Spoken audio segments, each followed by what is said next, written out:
नमस्कार। आज हम पढ़ेंगे कक्षा 8 गणित की प्रश्नावली 12.1 के प्रश्न संख्या 2 को। चलिए आज की क्लास को स्टार्ट करते हैं। उससे पहले आप इस वीडियो को लाइक, चैनल को सब्सक्राइब जरूर करिएगा। तो देखिएगा प्रश्न संख्या 2 में का जरा निम्नलिखित व्यंजकों के गुणनखंड कीजिए। यहाँ पे आपको 10 व्यंजक दिए गए, इनको आपको सिंपल तरीके से गुणनखंड करना है। गुणनखंड करना बहुत ही आसान है। आइएगा बिल्कुल सिंपल तरीके से अब हम इस प्रश्न को सॉल्व करते हैं। तो सबसे पहला प्रश्न है, उस पहले प्रश्न को यहाँ पे लिखता हूँ। पहले प्रश्न में आपको संख्या दे रखी है 7x - 42। अब यहाँ पे इसको हल करते हैं। यहाँ पे हम लिखेंगे हल। गुणनखंड का मतलब है इनको गुणा के रूप में लिखना। गुणनखंड का मतलब क्या होता है? गुणा के रूप में लिखना। तो आइए सबसे पहले यहाँ पे आपके 7x हैं। अब 7x के आपको अभाज्य गुणनखंड करने हैं। तो यहाँ पे देखिएगा 7 आपको पता है अभाज्य संख्या है, तो यहाँ पे 7 गुणा x हो जाएगा। x के अभाज्य गुणनखंड x ही होते हैं। उसके बाद में देखो माइनस का 42 है, तो यहाँ पे लिखेंगे माइनस का 42 बराबर। अब यहाँ पे आपको 42 के क्या कर देने अभाज्य गुणनखंड, तो यहाँ पे लिखेंगे 42। अब यहाँ पे इसमें देखो किसका भाग जा रहा है, देखिए 2 का भाग जा रहा है कितने बार, यहाँ पे देखो 21 बार। फिर 2 का भाग नहीं जाएगा, 3 का जाएगा, कितने बार जाएगा 7 बार। फिर आपके 7 में 7 का भाग 1 बार जाएगा। तो इसके देखिएगा आगे माइनस था, तो माइनस को 1 बार लिख दो। फिर आपकी ये जो संख्या है इनको लिख दो, यहाँ पे 2 गुणा 3 गुणा 7। बहुत आसान प्रश्न है, ये लिख दिया। अब यहाँ पे आपको इसका सबसे पहले तो क्या निकलना है, सार्व गुणनखंड। तो यहाँ पे लिखेंगे सार्व गुणनखंड, सार्व गुणनखंड, सारो गुणनखंड बराबर। अब सारो गुणनखंड का मतलब दोनों में मौजूद हो। देखिए इधर माइनस है, क्या इधर भी माइनस है, तो माइनस आपके कॉमन नहीं आएगा। फिर आप देखो यहाँ पे देखो 7 है, यहाँ पे भी 7 है, यहाँ पे एक जोड़ा बन रहा है, तो जोड़े को एक बार 7 लिखना है। फिर देखिए एक्स इधर है, एक्स यहाँ पे नहीं है, तो सिर्फ आपके सारो गुणनखंड क्या है 7 है। अब यहाँ पे इसके गुणनखंड कैसे करने, तो यहाँ पे हम लिखेंगे गुणनखंड। अब ये आपको गुणनखंड पूछे, गुणनखंड में क्या करना है आपको, सबसे पहले क्या है यहाँ पे आपके सारो गुणनखंड क्या है 7 है, उसको लिख दो। फिर यहाँ पे आपको एक डब्बा बना देना है। अब डिब्बे के अंदर शेष बची हुई संख्या को लिखना है। अब देखो यहाँ पे 7 आ गया, पीछे क्या बचा, यहाँ पे x बचा, तो यहाँ पे x लिख देंगे।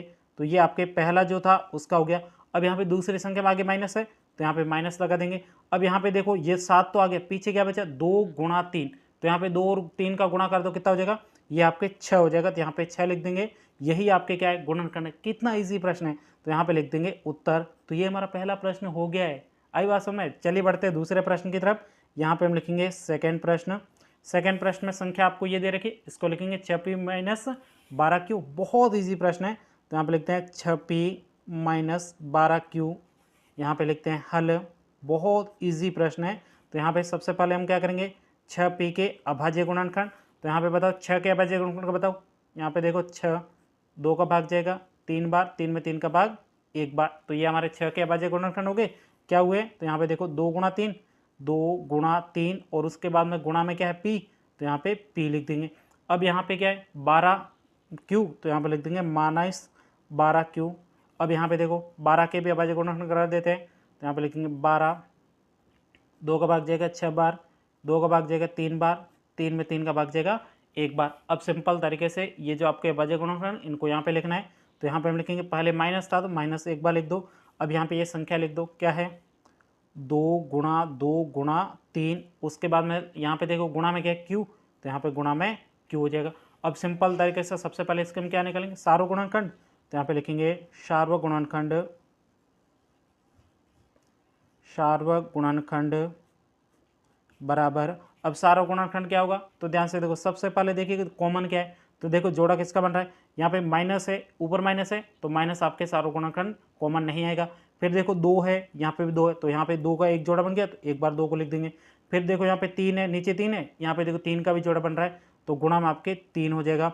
उसके बाद देखिए इधर p है, इधर q है, तो ये भी जोड़ा नहीं बनेगा। 2 गुणा 3 कितना हो जाएगा, 6 हो जाएगा। तो सार्व गुणनखंड कितना प्राप्त हुआ, 6। अब यहाँ पे आपको सिंपल तरीके से सार्व गुणनखंड के बाद में गुणनखंड निकालना है। तो यहाँ पे लिखेंगे गुणनखंड बराबर। गुणनखंड में सबसे पहले देखिए सार्व गुणनखंड क्या है 6, तो यहाँ पे 6 लिख देंगे। उसके बाद में डिब्बा। अब बताओ 6 में क्या है, 2 गुणा 3 तो आ गया, शेष क्या बचा आपके p, तो यहाँ पे पहले डिब्बे में से p आ गया। उसके बाद देखो यहाँ पे क्या माइनस, तो यहाँ पे माइनस लगा देंगे। अब देखो यहाँ 2 गुणा 3 तो आ गया, ये 2 और ये 3 आ गया, शेष क्या बचा, यहाँ पे 2 बचा है, और उसके बाद में यहाँ पे क्या बचा है, यहाँ पे q बचा है। तो यहाँ पे सिंपल से आपके आ जाएगा 2q हो जाएगा। यहीं तक ही आपको इस प्रश्न का उत्तर निकाला था। कितना ईजी प्रश्न है। तो यहाँ पे लिख देते हैं उत्तर। ये आपके दूसरे प्रश्न का उत्तर हो गया। अब बढ़ते हैं हम तीसरे प्रश्न की तरफ। यहाँ पे लिख देंगे थर्ड प्रश्न।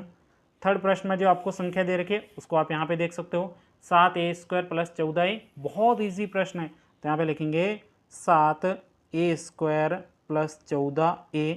इसको सोल्व करते हैं, यहाँ पे लिखेंगे हल। अब सबसे पहले क्या करेंगे, 7a² के अभाज्य गुणनखंड, तो यहाँ पे लिखेंगे 7 का आपको पता है अभाज्य गुणनखंड 7 होगा, a² है मतलब a को 2 बार लिखना है, a गुणा a हो जाएगा। उसके बाद में यहाँ पे है 14a बराबर, अब यहाँ पे 14 के अभाज्य गुणनखंड आपको करने आते ही नहीं आते तो इस प्रकार से कर देना, 2 का भाग जाएगा 7 बार, 7 में 7 का भाग जाएगा 1 बार। अब यहाँ पे क्या करेंगे, सबसे पहले देखिएगा ये यहाँ पे माइनस है नहीं तो माइनस लगाने की जरूरत नहीं, प्लस वाली संख्या प्लस को लिखते हैं, तो यहाँ पे हो जाएगा आपके 2 × 7, ये हो गया 14 का, फिर a बचा था पीछे तो गुणा में a हो जाएगा। अब सिंपल तरीके से आपको सबसे पहले सार्व गुणनखंड फिर गुणनखंड, तो यहाँ पे लिखेंगे सार्व गुणनखंड बराबर, अब सार्व गुणनखंड में किसके जोड़े बन रहे, तो यहाँ पे देखो 7 है, इधर भी 7 है, 7 का एक जोड़ा बन रहा है तो एक बार 7 लिख दो। फिर यहाँ पे 2 का जोड़ा नहीं बन, a का जोड़ा बन रहा है, यहाँ पे देखो a है और इधर भी आपके क्या है a, तो यहाँ पे a बार आ जाएगा एक बार। उसके बाद में ये आपके सार्व गुणनखंड हो गए। अब यहाँ पे आपको क्या निकला, गुणनखंड, बहुत ईजी है, तो यहाँ पे लिखेंगे गुणनखंड बराबर, अब गुणनखंड में सबसे पहले जो आपके सार्व गुणनखंड है उसको लिखना है, तो यहाँ पे 7a हो जाएगा, फिर डिब्बा बना देना है। अब सिंपल तरीके से पहले पद में क्या बचा है, तो देखो 7 और a आ चुका, पीछे से क्या बचा है, ये एक a बचा है, तो यहाँ पे a हो जाएगा। अब यहाँ पे बताओ ये क्या है, प्लस वाली संख्या है, क्योंकि यहाँ पे देख सकते हो किसका प्लस का है, तो यहाँ पे चिन्ह प्लस का आएगा। उसके बाद में ये संख्या देखो 7 और a जो आ चुका है, शेष आपके क्या बचा 2, तो यहाँ पे लिख देंगे 2। यहीं तक कि आपको इस प्रश्न का उत्तर निकला था। उम्मीद करता हूँ ये भी प्रश्न आपको बहुत अच्छे तरीके से समझ में आएगा। चलिए बढ़ते हैं अगले प्रश्न की तरफ। अगला यहाँ पे आपको चौथा प्रश्न दिया गया, इस प्रश्न को भी बहुत सरल तरीके से सॉल्व करेंगे, तो यहाँ पे लिख देते हैं चौथा प्रश्न। चौथे प्रश्न में संख्या दे रखी -16z, z को थोड़ा यूं मुंडी मोड़ देना ताकि 2 और z में कंफ्यूज ना हो। उसके बाद में 20z⁻³ दिए गए। अब सिंपल तरीके से इसको सॉल्व करते हैं, यहाँ पे हम लिखेंगे हल। अब देखो सबसे पहले हम क्या करेंगे, यहाँ पे क्या करेंगे, -16z है, इसके अभाज्य गुणनखंड, तो यहाँ पे 16 के अभाज्य गुणनखंड कर देते हैं। 16, 2 का भाग जाएगा 8 बार, 2 का भाग जाएगा 4 बार, 2 का भाग जाएगा 2 बार, फिर 2 में 2 का भाग जाएगा 1 बार। तो यहाँ पे इसके अभाज्य गुणनखंड कितने बार 2 प्राप्त हुए, 2 2 4 बार। पहले संख्या माइनस है, माइनस लगा दो, माइनस फिर 4 बार 2 आ जाएगा, 1 2 3 और ये आपके 4, और उसके बाद में गुणा में पीछे क्या z, तो यहाँ पे हो जाएगा एक z, यूं z इसलिए लिखा, नहीं तो आप इसको भी 2 समझ जाओगे, ठीक है। तो ये आपके -16z के अभाज्य गुणनखंड हो गए। अब यहाँ पे करने हैं प्लस के 20z⁻³ है, इसके अभाज्य गुणनखंड, तो यहाँ पे लिखते हैं 20z⁻³ बराबर, अब यहाँ पे 20 के भी अभाज्य गुणनखंड करते हैं। 20, 2 बार का भाग जाएगा 10 बार, 2 का भाग जाएगा 5 बार, 5 में 5 का भाग जाएगा 1 बार। अभाज्य गुणनखंड क्या प्राप्त हुए, 2 × 2 × 5, तो यहाँ पे लिखेंगे 2 × 2 × 5। अब देखो पीछे z⁻³ है, मतलब z को 3 बार लिखना है, 1 बार, ये दूसरी बार और ये आपके तीसरी बार। अब सबसे पहले हम क्या करेंगे, अभाज्य गुणनखंड के बाद में सार्व गुणनखंड, बहुत ईजी है, सार्व गुणनखंड बराबर, अब सार्व गुणनखंड में जोड़े बनाने, बताओ क्या जोड़ा बन रहा है, तो यहाँ पे देखिएगा 2 2 का जोड़ा बना, माइनस नीचे है ऊपर है नहीं, तो यहाँ पे माइनस का जोड़ा नहीं बनेगा, तो यहाँ पे 2 और 2 का जोड़ा बन गया, 2 को एक बार लिखेंगे। फिर इस 2 और इस 2 का जोड़ा बन गया, तो यहाँ पे 2 लिखेंगे। फिर यहाँ पे 2 और नहीं आया हुआ तो नहीं लिखेंगे। फिर यहाँ पे 5 भी नहीं आया, लेकिन z देखो यहाँ पे z है, यहाँ पे z, एक z का जोड़ा बन रहा है, तो यहाँ पे गुणा में z हो जाएगा, तो क्या हो जाएगा 2 दूनी 4, 4z हो जाएगा, तो ये आपके 4z, ये आपके सार्व गुणनखंड आ गया। अब सिंपल तरीके से मैं गुणनखंड निकालना है, तो यहाँ पे हम लिखेंगे गुणनखंड बराबर, अब गुणनखंड में सबसे पहले सार्व गुणनखंड लिखो 4z डिब्बा। अब यहाँ पे बताओ पहले वाले स्टेप में क्या संख्या बची है, तो यहाँ पे देखो कितने आए थे, 2 बार और z आया था, तो ये 2 बार और ये आपके z आ गए, शेष आपके क्या बचा है, यहाँ पे देखो माइनस है, माइनस बचा, 2 बार आ गए शेष, लेकिन 2 यहाँ पे 2 जोड़े बच गए, 2 × 2 कितना हो जाएगा 4, तो यहाँ पे 4 हो जाएगा। फिर आपके यहाँ पे क्या एक z था, एक ही z चला गया, तो फिर आपके z तो शेष बचा नहीं, तो यहाँ पे z को छोड़ देंगे।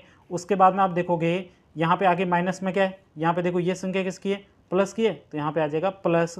अब यहाँ पे देखो 2 बार 2 तो आ गए, फिर आपके एक z भी आ गया, तो ये 2 बार और ये z आ गया, शेष आपके क्या बचा 5, और उसके बाद 2z बचे, 2z का गुणा करेंगे, z और z का गुणा z स्क्वायर, तो यहाँ पे z और ये आपके स्क्वायर हो जाएगा, मतलब 2 बार z थे। यहीं तक कि आपको इस प्रश्न का उत्तर निकालना था। उम्मीद करता हूँ ये भी प्रश्न आपको बहुत अच्छे तरीके से समझ में आया होगा। चलिए बढ़ते हैं अगले प्रश्न की तरफ। अगला यहाँ पे आपको 5वां प्रश्न दिया गया, बहुत ईजी प्रश्न है 5वां भी। आइए सॉल्व करते हैं। यहाँ पे लिखते हैं 5वां प्रश्न। 5वें प्रश्न में संख्या दे रखी 20 l स्क्वायर m प्लस 30 है 30 a l m।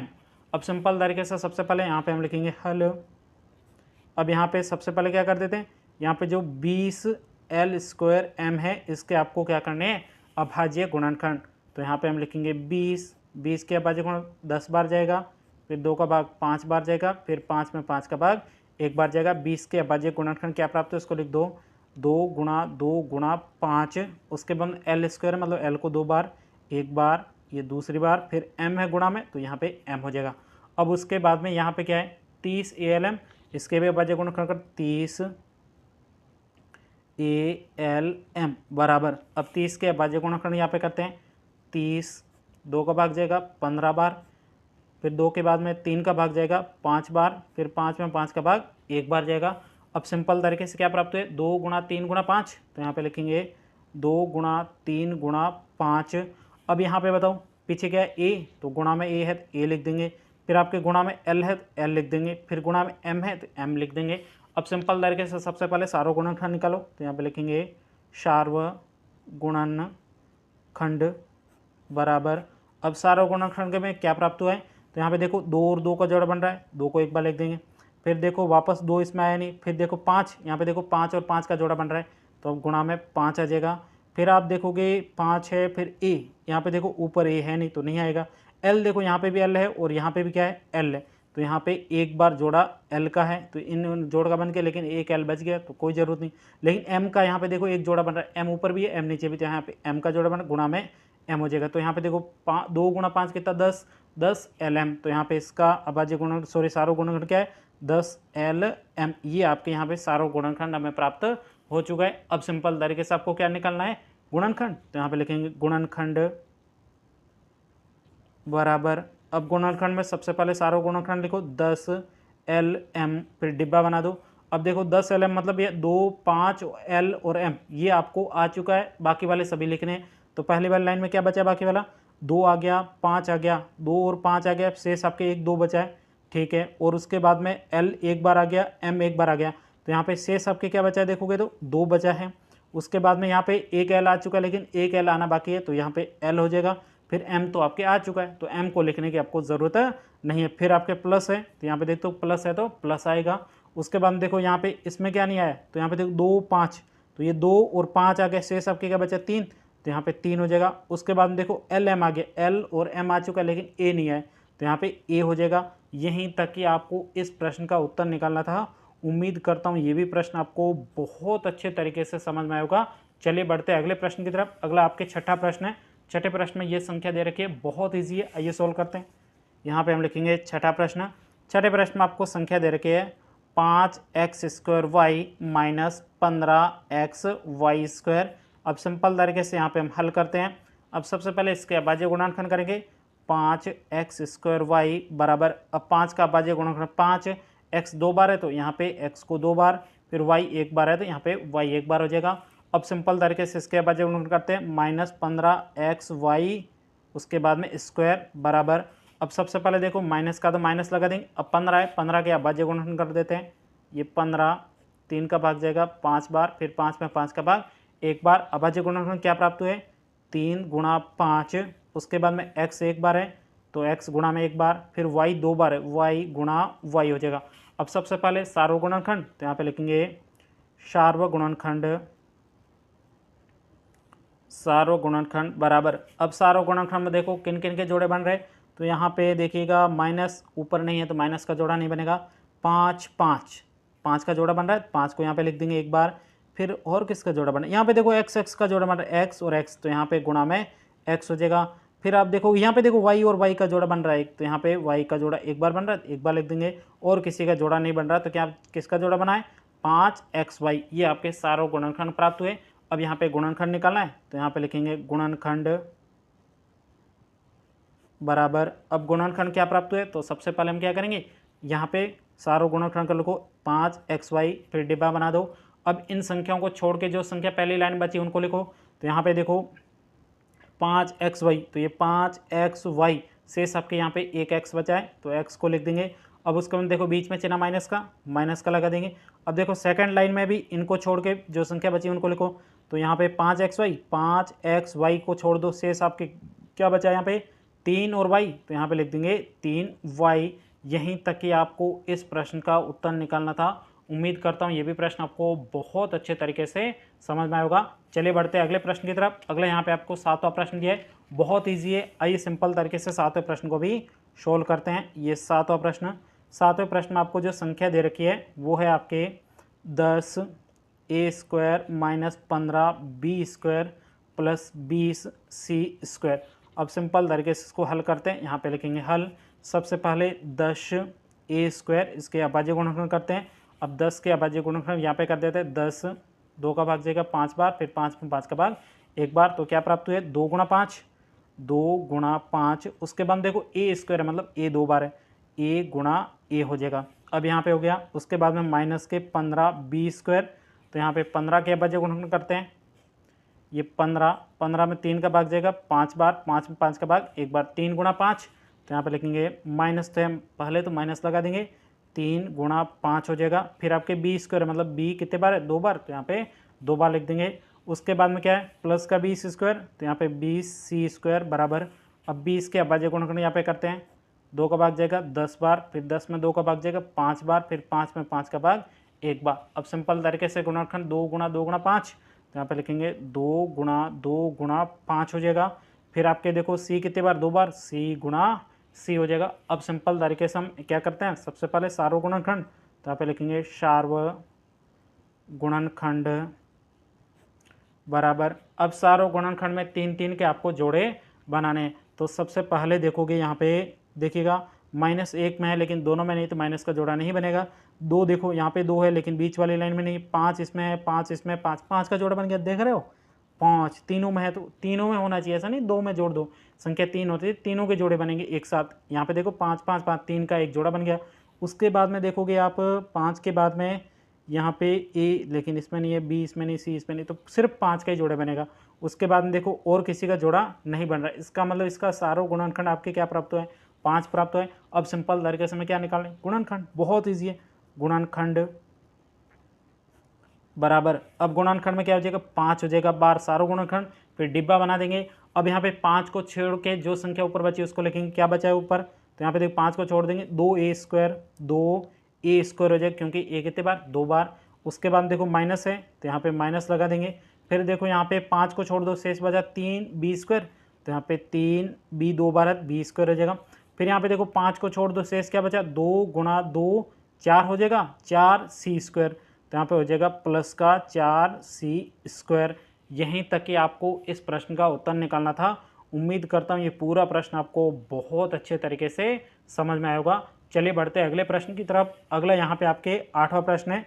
8वें प्रश्न को भी बहुत ही सरल तरीके से हम सोल्व करने वाले। 8वें प्रश्न को यहाँ पे देख लो। 8वें प्रश्न में ये संख्या आपको दे रखी है, तो यहाँ पे लिखेंगे 8वां प्रश्न -4a² plus 4ab minus 4ca। अब सिंपल तरीके से इसको हल करते हैं। हल, अब यहाँ पे सबसे पहले -4a² है, इसके हम अभाज्य गुणनखंड करेंगे, तो 4 के गुणनखंड कर दो। अभाज्य गुणनखंड 2 गुणा 2 में 2 का भाग 1 बार, क्या है पहले माइनस लगा देंगे 2 गुणा 2। उसके बाद a² है, मतलब a 2 बार, a हो जाएगा। अब यहाँ पे प्लस वाले 4ab है, तो 4ab। अब 4 के तो आपको पता है 2 गुणा 2 होंगे, तो यहाँ पे लिखेंगे 2 गुणा 2, फिर a 1 बार है और b भी 1 बार है। अब यहाँ पे -4ca, इसके भी आपको अभाज्य गुणनखंड करने, तो 4 के तो आपको पता माइनस, तो पहले माइनस लगा, तो 4 के तो आपको पता है 2 गुणा 2 होंगे, अभी हमने 4 के ये कर दिए। फिर c, तो यहाँ पे c गुणा a, तो यहाँ पे a लिख देंगे। अब सिंपल तरीके से सबसे पहले सार्व गुणनखंड, सार्व गुणनखंड बराबर। अब सार्व गुणनखंड क्या प्राप्त होगा, तो देखो किसका जोड़ा बन रहा है, यहाँ पे देखो माइनस माइनस, यहाँ पे एक माइनस और आ जाता तो यहाँ पे माइनस कॉमन ले लेते हैं, लेकिन यहाँ पे माइनस आया नहीं, तो माइनस का जोड़ा नहीं बनेगा। लेकिन देखो 2 2 2, ये 2 का जोड़ा बन गया। फिर देखो 2 2 2 यानी इस 2 का भी जोड़ा बन गया। फिर देखो ए यहाँ पे नहीं है, सॉरी यहाँ पे पड़ा दिख रहा है 3 जोड़े ए मतलब ए यहाँ पे कॉमन आ गया, गुणा में ए हो जाएगा। फिर आप देखोगे बी ऊपर नहीं है, सी ऊपर नहीं है, तो यही आएगा। तो आपके क्या प्राप्त हुआ है, 2 गुणा 2 4 और पीछे ए है तो 4 है। ये आपके सारों गुणनखंड हो गया। अब सिंपल तरीके से हमें क्या निकाला, गुणनखंड। तो यहाँ पे लिखेंगे गुणनखंड बराबर, अब गुणनखंड में सबसे पहले तो आपके क्या सारों गुणनखंड आता है, तो 4a फिर डिब्बा। अब देखो यहाँ पे 2 गुणा ए को छोड़ दो, बाकी वाले संख्या लिख दो। 2 गुणा यहाँ पे ए को छोड़ दिया, शेष आपके क्या बचा, यहाँ पे ए बचा, ए लिखेंगे और आगे माइनस है तो माइनस और फिर ए है तो यहाँ पे ए लिख देंगे। उसके बाद देखो और क्या संख्या घट रही है, नीचे वाली संख्या में देखो, इसमें क्या प्लस है बीच में, तो यहाँ पे देखो प्लस है तो यहाँ पे प्लस लगाएंगे। फिर आप देखो यहाँ पे 2 गुणा ए छोड़ना, 2 ए छोड़ देंगे, शेष क्या बचा बी, तो यहाँ पे बी लिखेंगे। फिर देखो आगे माइनस है तो यहाँ पे माइनस लगा देंगे। अब देखो 2 गुणा ए छोड़ना, 2 और ए छोड़ दिया, शेष क्या बचा सी, तो यहाँ पे सी लिख देंगे। यहीं तक कि आपको इस प्रश्न का उत्तर निकालना था। उम्मीद करता हूँ ये भी प्रश्न आपको बहुत अच्छे तरीके से समझ में आएगा। चलिए बढ़ते हैं अगले प्रश्न की तरफ। अगला यहाँ पे आपके 9वां प्रश्न है। तो यहाँ पे इस 9वें प्रश्न को भी सिंपल तरीके से हम क्या करते हैं, सॉल्व करते हैं। 9वें प्रश्न में संख्या ये रही, आपको क्या दे रखी है, इसको हम लिखते हैं यहाँ पे। 9वें प्रश्न में संख्या है आपको x square y z plus x y square z फिर plus x y z square. Z को मैं थोड़ा यूं मुंडी मोड़ के लिखता हूँ। अब उसके बाद में हल। अब सबसे पहले देखो x कितने बार, एक्स स्क्वायर वाई जेड, इसके हम अभाज्य गुणनखंड करेंगे। तो यहाँ पे बताओ x कितने बार, 2 बार, x गुणा x हो जाएगा, फिर y एक बार, y एक बार, फिर z, तो यहाँ पे z लिख देंगे। फिर इस वाले पद है तो यहाँ पे इसको भी सोल्व करते हैं। एक्स वाई स्क्वायर जेड बराबर x एक बार है, y 2 बार है, फिर z एक बार है तो एक बार लिख देंगे। फिर क्या है एक्स वाई जेड स्क्वायर, तो यहाँ पे देखो x हो जाएगा, फिर y हो जाएगा, फिर z 2 बार है, एक बार, और ये आपके दूसरी बार। अब सिंपल तरीके से सबसे पहले हम क्या करेंगे, सार्वगुणनखंड। सार्वगुणनखंड में क्या होगा, सबसे पहले देखो एक्स एक्स एक्स मतलब x का जोड़ा बन गया, एक बार x लिख देंगे। उसके बाद देखो y y y मतलब आपके y आ जाएगा। फिर आप देखोगे z z z, तो यहाँ पे z हो जाएगा, x y z, ये आपके यहाँ पे क्या आ गए, कॉमन आ गए। तो यही आपके क्या है, सार्वगुणनखंड। अब सिंपल तरीके से हम क्या करेंगे, गुणनखंड। तो यहाँ पे लिखेंगे गुणनखंड बराबर, गुणनखंड में सबसे पहले x y और z आ जाएगा, फिर डिब्बा। अब देखो x y z को छोड़ दो, बाकी वाली संख्या लिख दो, x y z से आपके x बचा, तो यहाँ पे x लिख देंगे। उसके बाद देखो आगे वाली संख्या किसकी, प्लस की, तो यहाँ पे प्लस लगाएंगे। फिर यहाँ पे x y और z शेष आपके y बचा, यहाँ पे y लिखेंगे। फिर आगे वाली संख्या प्लस की, तो यहाँ पे प्लस लगाएंगे। x y z और शेष आपके क्या बचा, z, तो यहाँ पे z लिख देंगे। तो यहीं तक कि आपको इस प्रश्न का उत्तर निकालना था। उम्मीद करता हूँ ये भी प्रश्न आपको बहुत अच्छे तरीके से समझ में आएगा। चलिए बढ़ते हैं अगले प्रश्न की तरफ। अगले यहाँ पे आपको 10वां लास्ट प्रश्न दिए गए। इस प्रश्न को भी हम बहुत सिंपल तरीके से सॉल्व करेंगे। तो यहाँ पे लिख देते हैं 10वां प्रश्न। 10वें प्रश्न में आपको संख्या दे रखी है a x square y plus b x y square plus c x y, और ये आपके जेड हो जाएगा। अब सिंपल तरीके से यहाँ पे हल करते हैं। हल, अब सबसे पहले देखो ए एक्स स्क्वायर वाई, तो यहाँ पे बताओ ए का ए ही होगा, अभाज्य गुणनखंड, एक्स 2 बार आएगा, फिर आपके वाई एक बार आ जाएगा। फिर इसके गुणनखंड करते हैं, अभाज्य गुणनखंड बी एक्स वाई स्क्वायर, तो यहाँ पे बी एक बार हो जाएगा, एक्स एक बार हो जाएगा, वाई 2 बार, वाई गुणा वाई हो जाएगा। फिर देखो सी एक्स वाई जेड है, तो यहाँ पे सी एक बार हो जाएगा, एक्स एक बार हो जाएगा, वाई एक बार हो जाएगा, और जेड एक बार हो जाएगा। अब सबसे पहले हम क्या करेंगे, सार्वगुणनखंड। सार्वगुणनखंड बराबर, अब सार्वगुणनखंड में देखो किसके जोड़े बन रहे हैं, ए यहाँ पे देखो नहीं बनेगा, एक्स का देखो यहाँ पे एक्स एक्स एक्स, तो मतलब एक तो एक्स हो जाएगा। उसके बाद में देखोगे ये देखो वाई वाई वाई, वाई का जोड़ा बना एक्स वाई हो जाएगा, और कोई भी संख्या का जोड़ा नहीं बन रहा है। तो सार्वगुणनखंड एक्स वाई हो गए। अब गुणनखंड, तो यहाँ पे लिखेंगे गुणनखंड बराबर, गुणनखंड में सबसे पहले सार्वगुणनखंड, फिर डिब्बा बनाना है। एक्स वाई को छोड़ के बाकी वाली संख्या लिख दो, तो एक्स और वाई छोड़ दिए, शेष आपके क्या बचा, ए एक्स, तो ए एक्स हो जाएगा। उसके बाद में प्लस, अब देखो एक्स वाई को छोड़ दो, एक्स वाई को छोड़ दिया, शेष बी वाई बचा है, तो यहाँ पे बी वाई हो जाएगा। उसके बाद में ध्यान से देखोगे यहाँ पे क्या तीसरी वाली संख्या प्लस की, तो यहाँ पे प्लस हो जाएगा। एक्स वाई को छोड़ दो, एक्स वाई, फिर आपके शेष क्या बचा सी जेड, सी और ये आपके जेड हो जाएगा, कोष्टक बंद। यहीं तक कि आपको इस प्रश्न का उत्तर निकालना था। उम्मीद करता हूँ ये पूरा प्रश्न आपको बहुत अच्छे तरीके से समझ में आया होगा। यदि प्रश्न में कहीं पर भी कोई डाउट हो तो आप मुझे कमेंट्स करके पूछ सकते हो। तो साथियों अब हम मिलेंगे अगले प्रश्न के साथ अगली क्लास में, तब तक के लिए जय हिंद जय भारत।